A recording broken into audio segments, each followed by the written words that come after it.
Something's fishy. Hey guys, I'm Sharkzone, and in today's video, I'll be giving you an advanced guide on Fizz, the title trickster in the mid lane. If you enjoyed this video, please smash the like button because it would really make my day. Fizz is a squishy mid lane AP assassin with tons of damage to one-shot any squishy target on the enemy team, even when a little bit behind. He is a snowbally champ that as soon as he gains a lead, he is able to rotate around the map to get picks to win the game for his team. He has lots of mobility from his E Playful Trickster, which lets him become invulnerable for 3 seconds. The only cons to playing Fizz is that his early game is somewhat weak pre-6 or before his first back, and if he does fall really far behind in the early game, it's really hard to recover. So in the mid lane, Fizz's summoner spells are Flash and Ignite or Flash and Teleport. You always want to take Flash because you can use it both offensively and defensively to either flash on your opponent to secure the kill or flash away before they kill you. I usually take Ignite because Fizz is very early game focused, so having that extra damage to finish your target off really does help in close situations to get your snowball started. Against counter picks or lanes you get shoved out of early, you might want to take Teleport to catch up in CS. Teleport can also be used to roam top or bot off a minion or ward as another way to get ahead.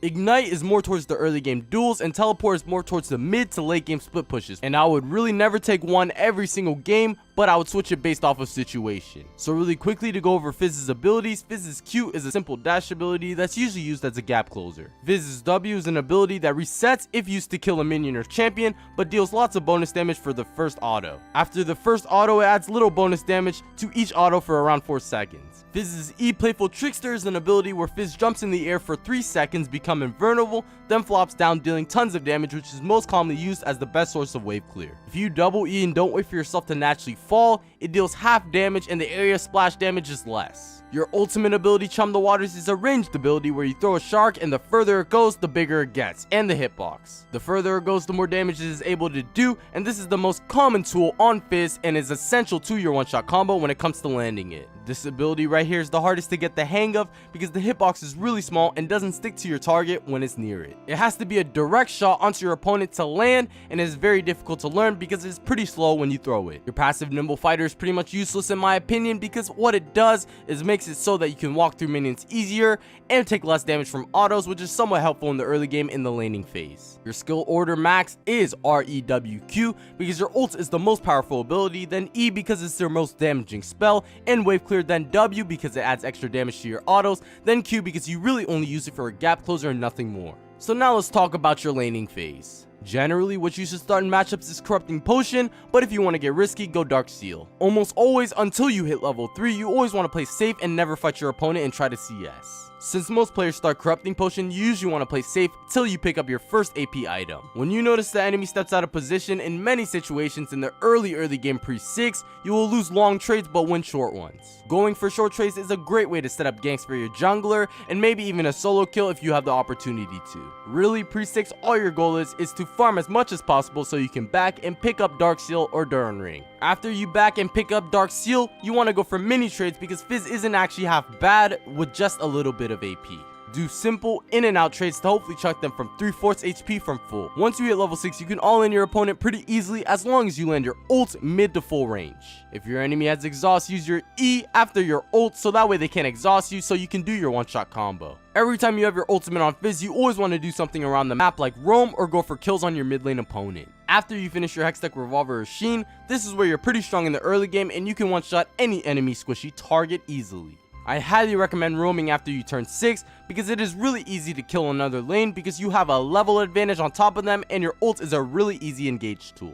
When you turn level 6, the enemy bot will most likely be level 4 or 5, which makes it a guaranteed one shot for you. When you finish your first item, whatever that may be, Lich Bane or Proto Belt, that point in the game, as long as you aren't super behind, you should be able to duel most or if not everyone in the game. You should be going for picks anywhere you can and take objectives as possible after kills. Follow and focus the enemy ADC wherever they go because after you kill them your job is done because your team should be able to take another objective or win a team fight knowing that their most important target is dead. In many situations, even when a little bit behind, you should most likely be able to 1v1 the enemy mid laner because Fizz scales really well into the mid game. The only thing that's hard about Fizz and why you would lose your duels is because you miss your ultimate ability, which is essential if you're playing Fizz. Don't worry because with time and practice, you should be able to get this down and land it more consistently. Now what I'm going to talk about is Fizz's team fighting. Knowing that Fizz is a squishy AP assassin, what would be most beneficial is for you to focus the most important target and one-shot them. Zoning Zonias is essential on Fizz because in many situations, especially in high elo, they will focus you after you use your playful trickster and it goes down. Zonias will make you invulnerable for seconds and will allow your team to win the team fight for you after you've done your job of one-shotting the ADC or mid laner.